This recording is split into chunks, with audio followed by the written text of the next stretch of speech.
Hi, Connie. Hi, Octavio. How are you this morning? Doing okay. How about you? I'm doing good. I'm doing Yeah, good. so nice to be here with you and talk about the things we like: poetry, translation, and creative process. Yes, and I'm happy to be having this conversation for the community of AWP, and I think we should just jump right in. Why don't you tell us a little bit about yourself, and then maybe read us a poem? I think it's the best kind of introduction. All right. Yeah, my name's Octavio Quintanilla. I am originally from the Rio Grande Valley in South Texas. Um, I've been living in San Antonio for the last 7 years. I teach at Our Lady of the Lake University here, and that was basically the reason why I moved. And I'm loving San Antonio. My term as poet laureate of the city just ended, so I'm working on new projects, and we'll talk about that. And what else? If anything else you want to know, just let me know as we talk. And yeah, let me read a poem. This is a new poem that it's going to be in my new manuscript. I think it's going to be some kind of poetry memoir, but I just don't know yet. It's kind of like finding its place, finding its way. Mm-hmm. Uh, but I've been writing a lot about dislocation. I don't know if you know, but even though I was born here in Texas, I lived in Mexico until I was 9, and then when I was 9, my I came to live with my grandmother in Westlake, Texas, and my parents stayed behind in Mexico. Mm. So um, there was that geographic, emotional dislocation, and I've been writing about that. And in 2015, uh, my father died, so I also been writing a lot about that. I think I got to the point where I didn't write anything about that for a few years, and now I think it's coming to me, and this poem is going to be about that. Mm. It's called "You Take a Picture of Your Father." You take a picture of your father with your new cell phone, the last one you take of him, thin and frail, looking like a praying mantis, as he brings his hand to his mouth with a piece of bread. If he pretends to eat, it's to appease your hunger to see him eat, and not to appease the hollow he knows. It's over, and you know it. Hours all you have now, after wasting years in silence. You, in the same path as his to reach this moment where you hold up your heads like dim lamps and face each other. All light now, as you search in his eyes for anything that doesn't require words. A doorknob, perhaps, that opens the sky before you. Wow, thank you. That's a powerful poem. Thank you. Um, This and yeah, it's one of the new poems. So and do you want to talk a little bit about how this project, just sort of the practical aspects of composition? Because I find that people really are interested in those things. Even if, would you talk a little bit about it? about the new manuscript, yeah. Yeah. I've been working on poems since my first book got published in 2014, Mhm. and you know, it's a bunch of poems, and slowly they're becoming a book. Uh, and and I think that's where I'm at right now. Not necessarily writing new poems, but working the poems that I have into a manuscript, into something that makes sense as a book, you know. Uh, but since 2014, I've been writing, and the thing is that the poems keep changing because a lot of the poems are rooted in emotional autobiography. So my life Mhm. is changing. So Right. I keep writing new poems, but somehow I had to stop writing poems for this manuscript because otherwise I would never finish. Uh, What do you mean by that, though? I well, would never well, finish. because like I said, my life keeps changing. I keep learning new things. I keep going through new things in my life, and I want to put some of that stuff into the poetry. Or a lot of that, a lot of those experiences go into poetry. Uh, the emotional aspects, that's one of the things that I like to work with. For the poem, uh, to include something that I recognize of myself in the poem, something very specific, either an image or an object, an item, something that resonates with me emotionally, because then I feel like it's true, like it's real, like Right. I'm not just screwing around. Even though I love to screw around with language, right? But I like to, I guess, anchor my poems, no matter how playful they are, uh, with something that I know belongs to me. Mhm. Because when I read them to an audience, uh, I like that sense of integrity to come through, maybe. Yeah. That I know. Yeah, I get it. Mhm. uh, so so with that said, I keep writing new poems, and that happened with my first book. I had the manuscript. I would send it out uh, to get published, submissions, Mhm. get rejected or whatever, and I would write new poems, and I will take out poems from the manuscript, add new poems, and the character of the manuscript that I had. Keeps changing. Keeps changing. Yeah. I So don't know. Yeah, I yeah, get it. how do you? What's your process like? And I don't know, but I give myself 2 years to rough out a book, and I have to be committed to that vision. And I think if you work on it, sometimes that you're right, you keep growing and changing, and pretty soon the book's always just out of reach, just yeah, out of reach. yeah. All of a sudden, something new's come up, right? And so, I don't know. Yeah, I think being firm with when a book is done is really important, I think so. just Uh, to write the next book. and then you have that nagging sensation that the new stuff you're writing is better, and that what you have written is Mhm. old stuff, and it's no longer relevant or whatever. But yeah, it comes up, I'm at that point right now with this manuscript, where I just focusing on those poems. Right. And even though I'm tempted to go back, take out poems, I'm sticking to it at this point. I don't know how I'm gonna feel about it in a few months, but right now, I really it feels good to have that sense of closure, that sense of I'm done with it. Now let Yeah. me revise, let me uh, work on structure, put it together as a book, um, Mhm. not just to be individual poems, but a book. And Mhm. for me, that's the hardest part of the process of writing, getting to this point right now where I'm at. It's the hardest part for me. Well, it's Uh, a commitment too, right? Like you have to commit to this yeah, what's happening here right now in this book. I'm going to try to commit to that and have it be realized, right? But yeah, it's a commitment. yeah, but it doesn't mean that you don't keep creating new things, and that's No. one of the things that I'm realizing, that I have more than one commitment in terms of my writing. Yeah, that helps, I Yeah, think. but Yeah. I keep creating. I want to keep creating. Mhm. I'm not wedded to this project completely. I give it its time, but I also have to give myself time to do other things. Otherwise, I think I would just get frustrated. You know, Yeah. Yeah, I uh, agree. do you ever get frustrated in your writing?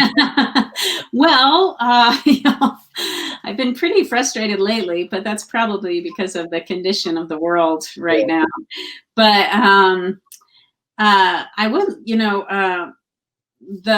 the recent book that was published, I had published The Bower, took two different distinct periods in my life to be produced. So that was, I lived in Belfast, Northern Ireland in 2012 as part of the Fulbright program. And then we went during our sabbatical in 2015. So in 2012, I had taken all these notes, but had no idea what could happen. Mm-hmm. And then in 2015, I had to sort of, okay, this is the time. I'm here. I'm back in this. How am I going to pull this together?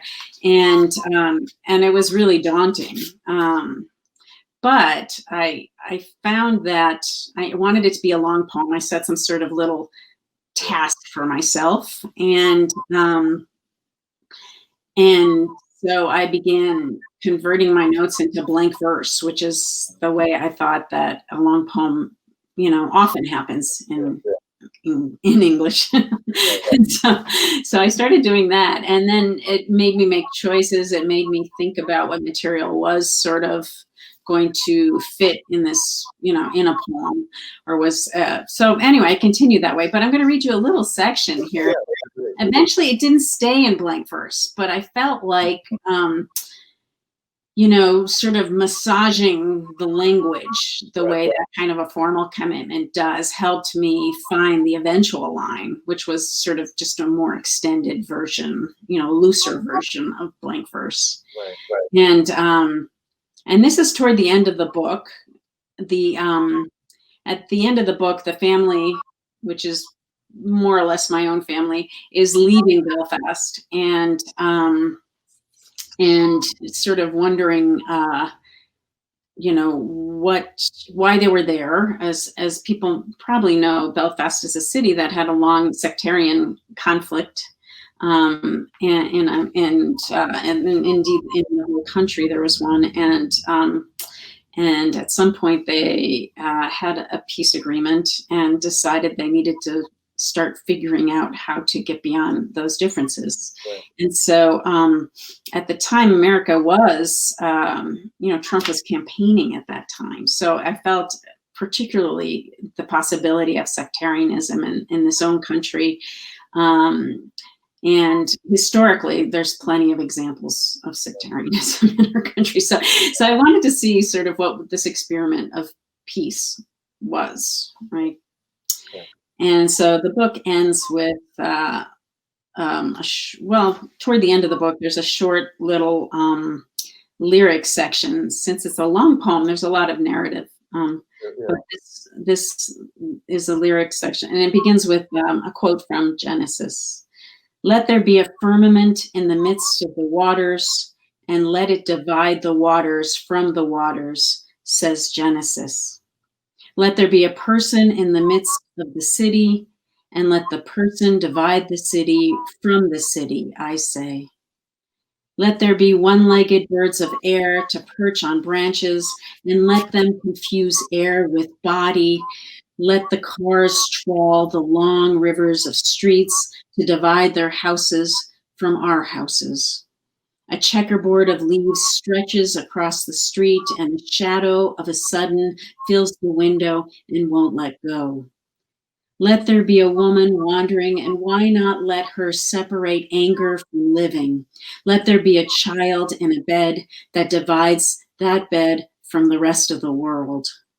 Let there be a deck of cards, food in the fridge, a book about immigrants, a fiddle tune that can divide a house from the world, also known as house.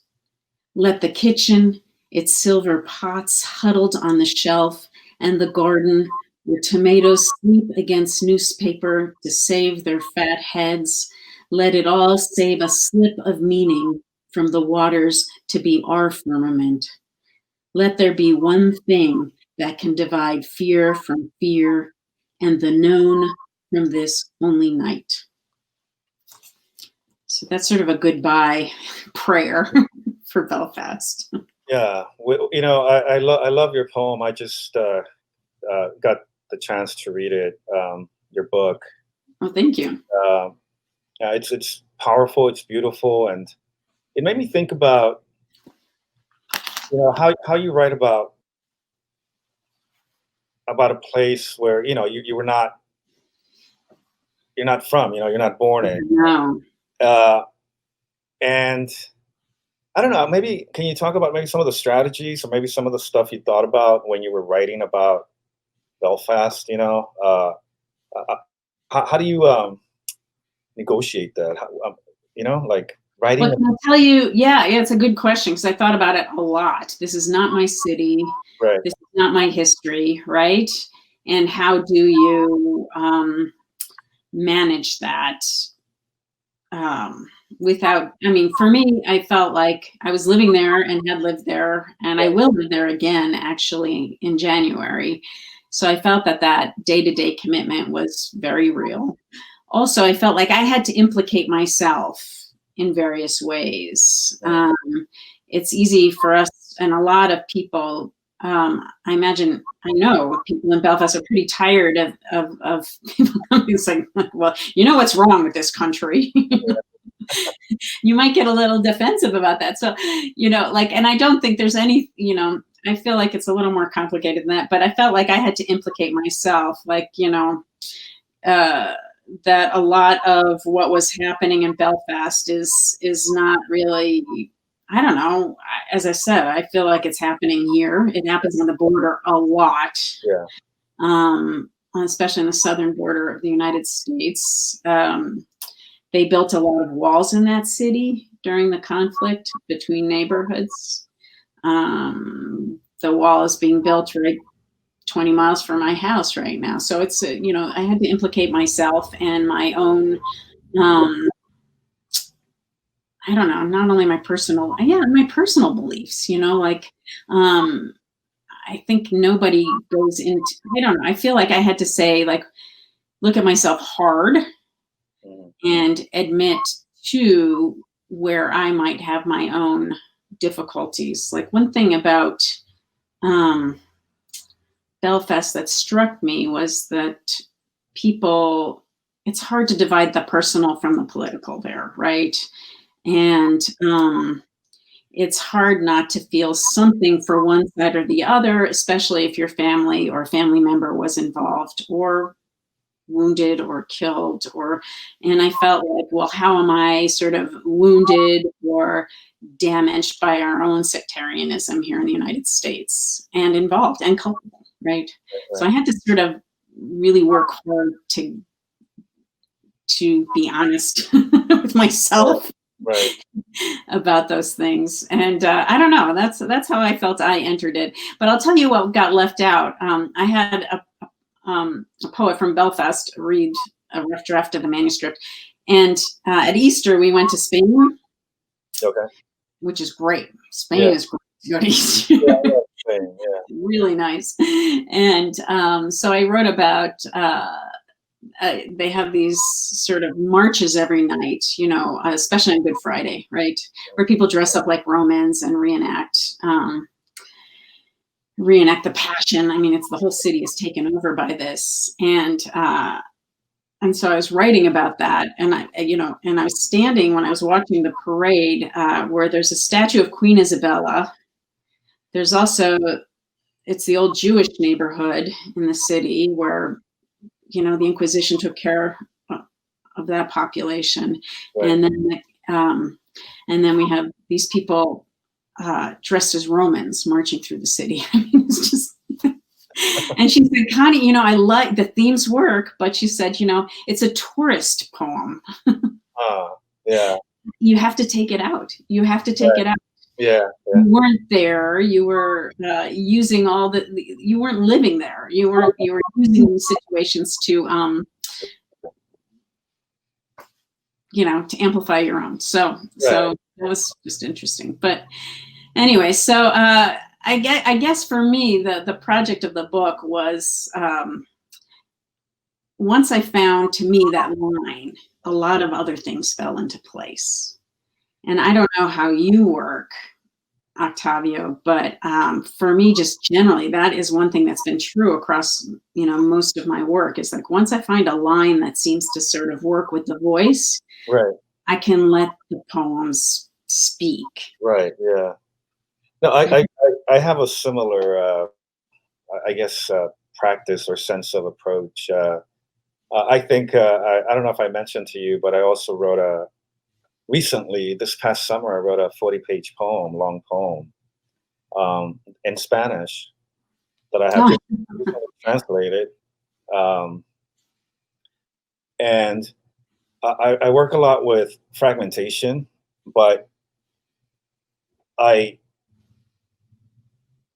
I always once I find that sense of voice, or once I know uh, who the voice belongs to, or what the voice really wants to say, the speaker, someone, once I identify that voice that's going to guide me as a writer and as a reader, I think it just makes a lot things easier for me.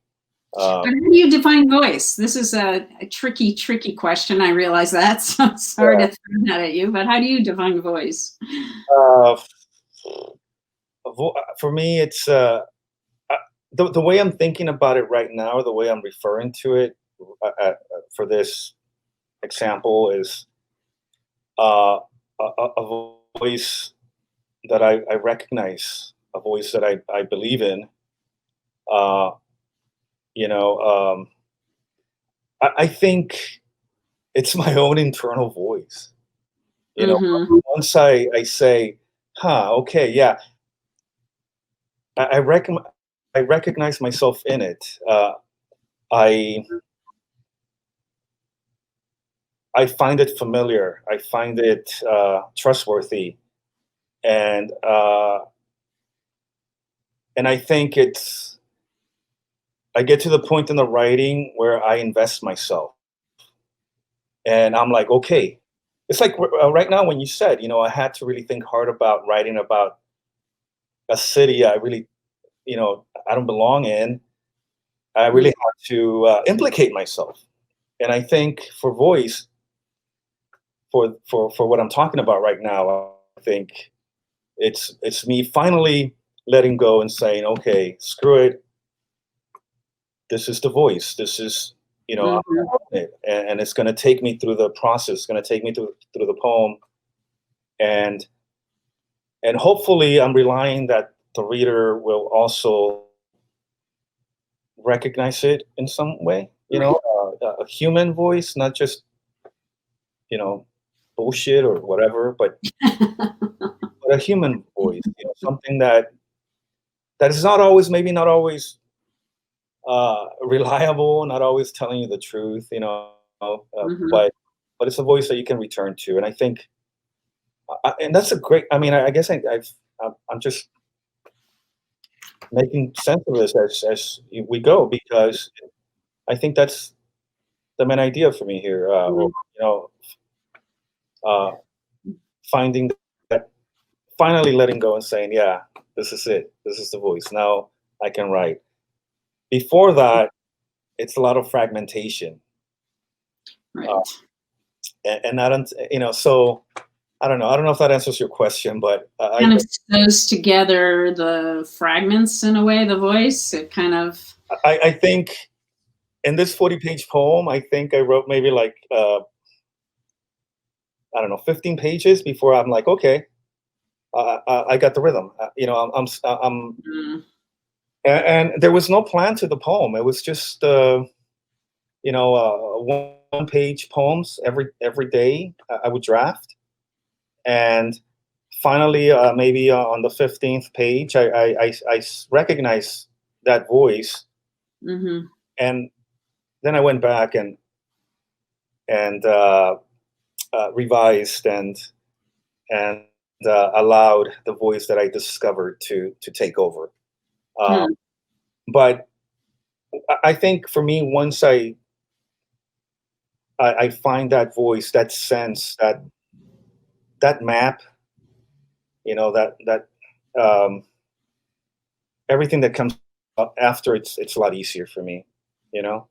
mhm, Uh, but because I can go in and out, kind of like you do in your poem, from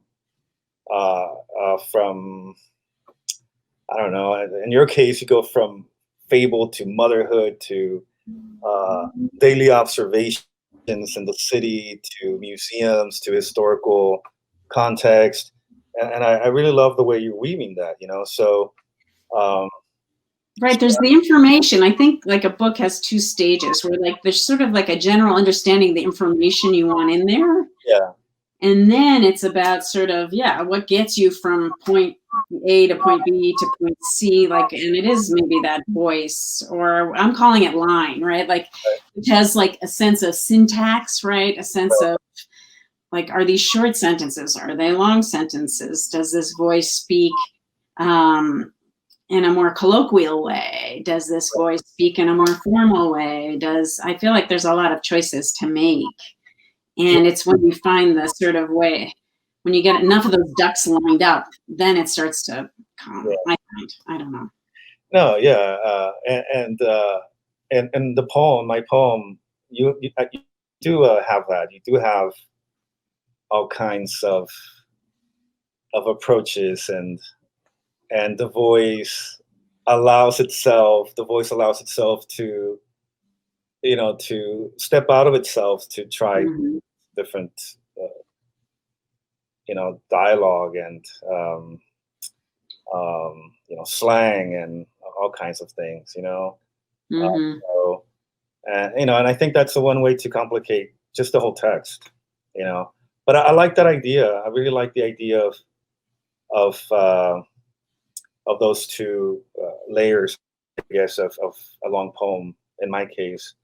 And I kind of see it in. I mean, there's layers, right? I mean, there's what you want to say, then there's everything else that what you want to say that makes it poetic, or that makes it informative, or that makes it rhetorical, or whatever. But you know, there's always that one constant, at least for me, one constant, and then you can do anything you want Right. to flesh it out. Well, and I feel like if I were sitting down, I am sitting down at the beginning of a project too, Octavio, and I'm trying to, I haven't found whatever, like the parts haven't cohered yet. And what's always worked for me in the past is like with the Bauer, there's a couple of books that when I read them, I said, okay, that's how I'm going to approach this, right? There's something in here that I need to borrow. And those two books, one of them I first read in like 1994, actually. And it was Four Good Things by James McMichael, who's my teacher in my MFA program. And I probably reread it every 2 or 3 years. I like it that much. And so at this time I picked it up again, and those long lines, longer than pentameter, but still with enough memory of pentameter, that's slightly essayistic feeling of a line. Right. And then Ammon's Garbage was the other one. Right. That one of my students had recommended it to me, and I hadn't read it since it came out. And reading those two at that, and he sort of loaned me these couplets. And again, that essayistic kind of slightly conversational, but definitely sort of thinking out loud kind of feeling. So those two books sort of guided me. And the thing is, with my new project, I haven't found, you know, I don't know, I have the material, plenty of it, but I don't have the books that will guide me. And but I feel like you know, and now that the semester's over, I'll have plenty of time to read. And I think with this project in my mind, things will, when I approach my books, things will start to make sense. They'll click. The new project, I don't know if you're ready to say anything about it, but like, do you already have an overall idea of what it's going to be about, or you're still? Oh yeah, you know, last summer I couldn't write at all, and I was feeling pretty stuck. And I could barely even read. The only thing I could read was detective novels. Right. And I like to read them a lot, actually. I still do. But and then I would watch like detective shows on Netflix. Like that's all I felt I could do. Right. So I started writing poems based on the show I was watching. That sounds terrible. But this is what I could, this is the only thing I could do. Yeah. So I started taking notes, you know, and I especially liked shows where the detective, or at least one of the main detectives, was a woman. Okay. And and for some reason I was drawn to like The Fall. I don't know if you've watched that show, or a lot of English shows actually. And so I'd start writing things about what she was doing in her voice.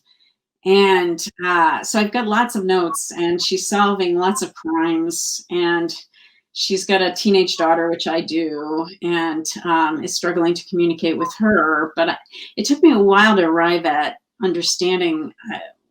I felt that I liked these women detectives because they were really they were interested in justice, right? And that they had themselves suffered, as you know, many women do, a lot of trauma and injustice themselves. And so to sort of manage that at the same time that you still want something better, you know, for yourself, for other women, for your child who's female. So I know that that's where it is right now, but I haven't found the shape yet. But I've got lots and lots of notes. Cool. Well, I'm in, as you know, I'm also working on a new project I call Frontextos. Mm-hmm. And I realized that both of us are border kids. You know, you growing up in Maine and now living in New Mexico, and me growing up in South Texas. So so yeah, in my case, I do have, I guess, the guides, you know, to work on this project. It's visual poetry, Mm-hmm. and I've been working on this project since 2018, January the 1st, 2018. And my challenge was to write a poem every day. Mm-hmm. I was sick of making excuses, you know, not having time. I teach too much and all this stuff. So I bought some notebooks, and I decided to write in Spanish also because even though Spanish was my first language, I kind of lost it when you know, after I crossed the border. Yeah. So and I do speak Spanish, you know, home Spanish, you know, borderland Spanish, but I also realized that I needed to familiarize myself with academic Spanish, you know, I know. Yeah. which is, you know, something different. And so I started reading a lot in Spanish, you know, and I started writing in Spanish, the Frontextos. And then as I kept doing them, I realized that I started doodling on the margin, and I liked that, and I just kept doing it. I published a Frontexto every day on social media, on Facebook. I remember that. I was following them early on. Yes. Yeah, so Yeah, great. uh, well, after 2 years and a half, I'm still doing it, and now Mhm. um, I got a grant from the city. Well, actually, it's from Luminaria Artist Foundation. Yeah. Mhm. I just got awarded a grant that's going to allow me to put a book together, to invest time in putting a book of visual poetry from textos. And again, going back to this idea and the challenge for me of putting a book together. Um, I don't know how it's going to work now, how it's going to work, but I've been, you know, uh, looking at a lot of books, uh, buying and reading a lot of books of visual poetry, and I think that's helping me uh, just conceptualize what I want to do. And I would but imagine part of the problem is finding sort of like what's the beginning and middle and end of one of these Frontexto books. You know, like that. yeah, Yeah. yeah, it's I mean, it's a continuous thing, and it's kind of like now I see it as I started a new series. It's called Los Días Oscuros, or the Dark Days, Mhm. and I started that when San Antonio went into quarantine, and I see that I see that being just a book in itself, you know, Mhm. and it's just the dailiness of living in quarantine and during COVID and during our times now, and there's some of them don't have a lot of text, but I think I don't know. It's a way to explore poetry in a different way, you know, Right. and it's a form of just translating everyday experience. Uh, and I see. I think last night I posted number 60, so we've been 60 days in quarantine in San Antonio, and in 60 Frontextos, I'm beginning to see this movement.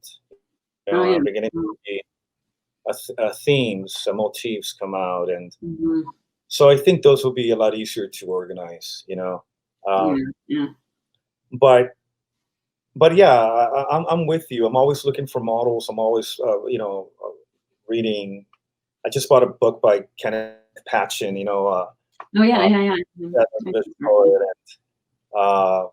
and just looking at books by Bill Trailer. Mhm. The artist uh, Joan Brossa from he's Catalan. Uh, Yeah. Mhm. you know, he's he did a lot of visual work and text and stuff like that. Mhm. So I'm looking at their books and just trying to find the way in, and to be part of that conversation, visual poetics conversation. Right. And I guess I would tell a writer who's sort of stuck in quarantine and not knowing what to do um, in some ways what you have to trust your instincts a little bit, like you trusting your instincts with Yeah, these doodles in the margins, and it would be something eventually, right, if you just found them interesting. And in some ways, I would say your poems or your drafts are smarter than you are. yeah, And if you just enter into them with a lot of interest and compassion for yeah, the draft, that you can find it. yeah. And so I don't know, I'm really at the beginning stage, but yeah, those detective shows Mhm. Yeah. somehow ended up being something important to me. And I didn't even know why for a long time. I thought it was laziness, actually, Netflix laziness, but Well, but I it like, worked. yeah, I like what you said. This idea of your text or your writing is sometimes smarter than you are. And one of the things that I'm learning how to do is to read my own work, Yeah, to read what I'm doing, to not only learn from others, but also learn from my own process yeah, and just give what I do a chance to teach me. Not be so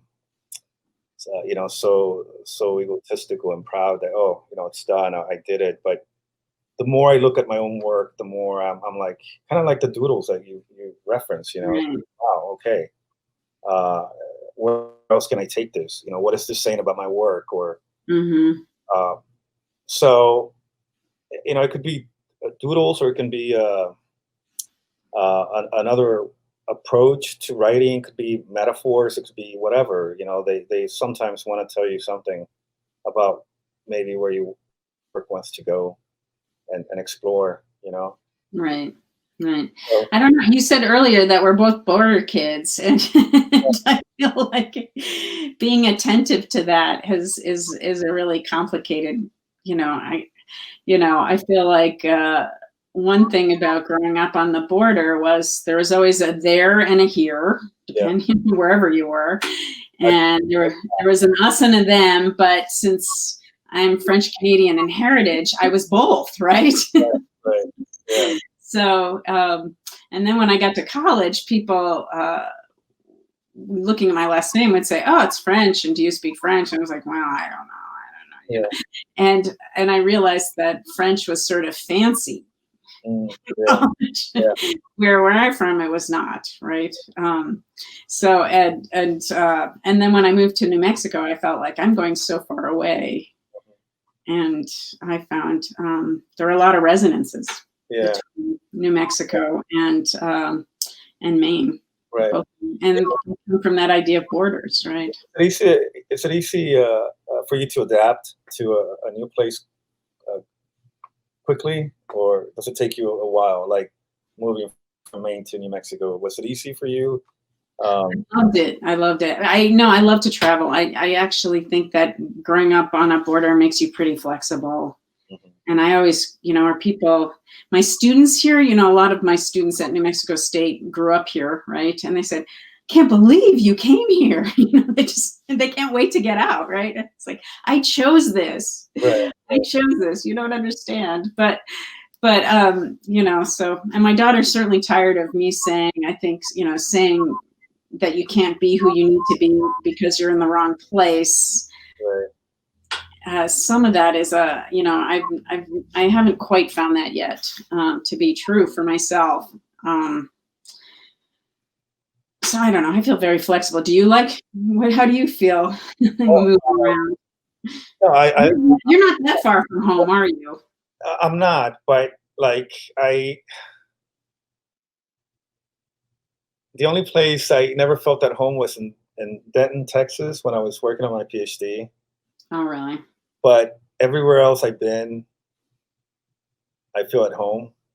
Mm-hmm. Maybe at that time, it was basically my first time that I lived outside of the Rio Grande Valley, so it was just so different. But now I've been traveling more. I'm comfortable. I realize that I'm comfortable being in other places where I don't necessarily belong, or I feel that I don't belong, but then I realize that I do belong here, you know?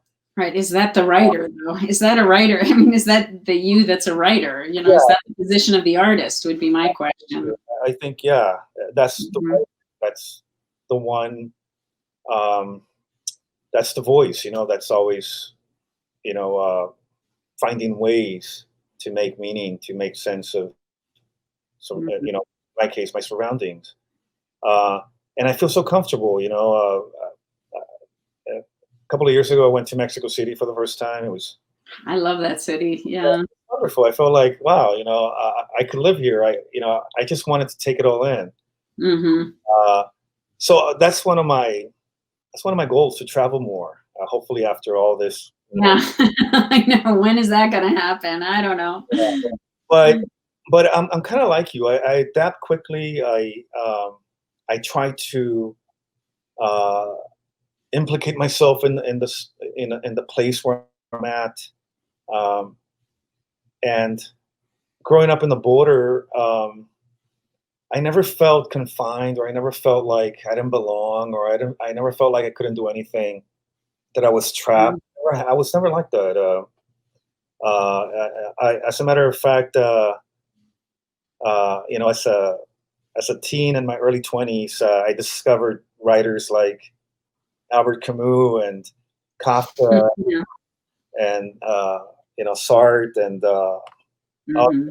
existentialist and Ionesco and all those writers. The Oh, I see absurd, that in your first book. Definitely, I could see the influence of yeah, that. Yeah. the surrealist and Mm-hmm. there's and painters and artists. So I think many of us who grew up in small towns or isolated places, you always hear people complain like, "Oh, I don't belong here. I want to get out of here." And I never felt that. I just wanted to get out, to go travel and meet people and see new Right. places. But I felt that growing up in the Rio Grande Valley, if I had what my sense of I fed my imagination with reading uh, Mm-hmm. books that unfortunately we never read in high school, or I never heard about in high school. I had to, Right. Go find yourself. yeah, Yeah. I had to graduate from high school to start going to public libraries and finding the books Mm-hmm. or finding the writers that were kindred spirits and Mm-hmm. way back then, um, and obviously that has informed my writing. Mm-hmm. I didn't start off as a poet. I don't know if I ever told you that. I wanted to write novels. I wanted to write fiction. Yeah. Well, you're one of those. Yeah. Okay. I wanted to write. I love Dostoevsky, and I Mhm. wanted to write like him. I wanted to write big novels and you know awesome characters and somehow I found my. I don't know if I found poetry or poetry found me, but Yeah, right. I know. So, what I think we should talk a little bit about what are the what are some non-literary things that feed our mm, lives? Because I feel like right now, especially, mm, times being what they are, I've had to sort of sit back and say, there is a certain kind of reprioritization that happens, right? And for instance, like I planted a big vegetable garden. I grew up, working on farms and stuff. So it's not like I didn't do this. I know how to do this. But all of a sudden, this desire to plant things and grow things sort of was, I don't know. It was the first week of quarantine. I was like, that's it. I got to plant a garden. And so that's one thing that sort of reemerged during this time as something that really feeds me in some way. I haven't figured out how this will right, affect me other than help me make dinner. But yeah. No, that's anything like that coming up for you? yeah. And I'm kind of missing it right now. One of the spaces where I'm most creative is the gym. Oh, yeah, I know. It has How many nothing people miss the gym? to do with literature, has nothing to do with any of that. But I guess it has, for me, it has to do a lot with it because I don't know, working out does something to me, my brain. Like I don't write, but I'm writing in my head. Yeah, yeah. I start daydreaming. Whatever. I send myself messages with writing, with Mhm. poetry. Uh, it's like in that space, working out, doing this physical activity, um, just opens up my imagination and creativity in a way that being at home doesn't do it. But painting also, and drawing also. Uh, Yeah, obviously. Yeah, yeah, yeah. yeah. Mhm.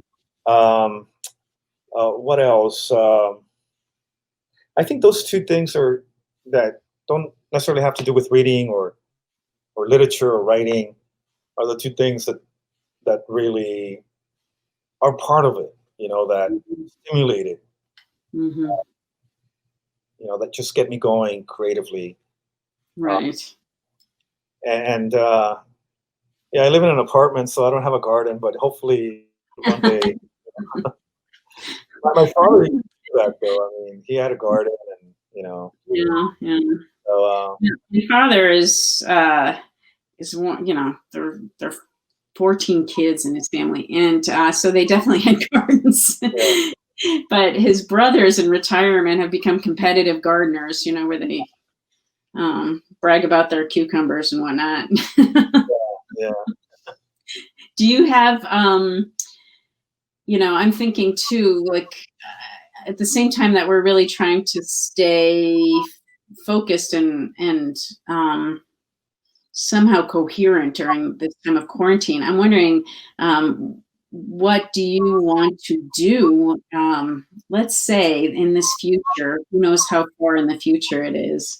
What do you want to do when we have some more freedom, when we mhm. perhaps can return? I don't know if it will return to normal, but like what do you miss the most? Uh, probably get a haircut. Oh, I know. Believe me, I Yeah. know. Actually, I could actually, here in Texas, some places are open. I could actually go get a haircut, but I decided not to take any risks right now. Yeah. One of the things that I do want to do once this is done, I really want to. I want to go visit family in Monterrey, Mexico, Mm-hmm. uh, and but I don't know. I mean, I kind of been enjoying staying at home. Not having to rush every day out the door, not having to be in traffic. So right now, day 60 of quarantine, I'm still cool. I'm still okay. Yeah. Well, I think poets have been, preparing for this a long time. Yeah. We kind of So we like to stay put, don't we? We but, don't want one of the things that I've been missing is the beach. I want to go to the beach. Like I miss, like, this is the time. This is summer. Classes are done. This is about around the time that we go to South Texas, to Padre Island. Uh, so that's one of the things that I've been longing for: the beach, the sand on my feet, the water, the smell. yeah. Um, just you know, um, being there, it's like being in another country. I forget about everything else because I don't know if you've been to South Padre Island, but you have to cross this bridge, right? The Yeah. Quintanilla bridge, and once you cross that bridge, it's like my old life doesn't exist anymore. So I miss it, and I think that's, in terms of immediacy, in terms of things that I can do right away. That's probably one of the things that I want to do. Go Mm-hmm. Padre Island, and I don't like to get in the water, but I just like being there. Yeah, I hear you. I could sit on the sand all day. Yeah. I'm a great beach person. Um, I guess I just want to go back to Maine, where I'm from, which is very wooded and cold and swampy and lakey, and I have a lot of family there, and I'm just the desert is going to be hard. Yeah. This summer, I haven't spent a summer in the desert. I'm lucky, as a teacher, we'd always go away for the summer to Yeah. find something cooler. So I don't know. That would be the first thing. I'm actually looking forward to this summer because I feel like I need some of my. I want a committed reading schedule. I'm just dying for it right now, where I can really just read what I need to read Right. and read. I'm just Do you, looking forward do to you it. read every day, or Yeah, I do. I do. Actually, I read a novel a week. okay? And Wow. that's in my spare time. But and then I read poems. Like right now, I'll tell you what I have right now. This is actually, I was thinking you should have this. This is a performance artist, videographer named Patty Chang. Has this book that's from an exhibit she did, and it's called The Wandering Lake. So you can see how beautiful. The Wandering Lake, and it's image and text and historical record and travel. Uh, it's really a beautiful book, Awesome. Yeah. and so I'm dying to dig into that one. I'm also dying to dig into In the Mecca by Gwendolyn Brooks. I have finally a copy. It's sometimes hard to get sort of discrete copies of her books, so I'm looking forward to that one. She's a real touchstone for Right. me, where she's just got this amazing sound work. She's got these huge chops. I mean, just amazing chops. As far as, she started as pretty much a formalist and sort of migrated away from that. So I'm looking forward to that. And my PhD advisor, Jackie Oshro, I just taught this book and I learned a lot. I'm interested in formalism again. Right. I don't know if that's where this detective novel will end up. Sonnets, maybe? I don't know. But I'm interested in formalism again. So I'm dying to read. Well, How about you? What are you dying to read? well, right now, this is what I got so far. I bought this book by Henri Michaud, Oh yeah. Stroke by Stroke, and it's like a semic write. I don't know if I can see it, but like a semic writing Mm-hmm. and this kind of thing that I'm really interested in. Oh yeah. Mm-hmm. Um, I just finished reading this book by Juan Morales. Mm-hmm. kind of cool. And I got my hands on this book. I don't even know if it's still in print. Huh. Concretism, So 1960. concrete poetry, you mean? Like as in concrete poetry? Yeah, Oh, no. poetry. Yeah.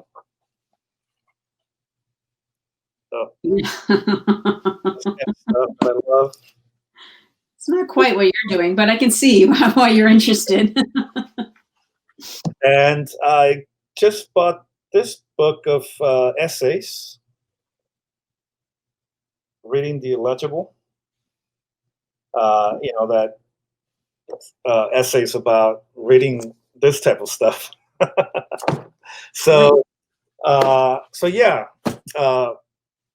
that's 4 books, 1 book that I read, and 3 books that I just got, and that I'll be reading in the next week or so. Right. But yeah, I used to read, you know, 1 or 2 books a week. Now it's more like 1, Yeah. you know, 1.5. It just depends. But I have a bunch of books like started, you know, like I read more than 1 book at once. I do too, yeah. You know, so that's I don't know, that's kind of how my mind works, you know, doing all kinds of things at the same time. Um, but Right. but yeah, I don't know how much longer we have to talk. I think we're wrapping it up right now, aren't we? Yeah.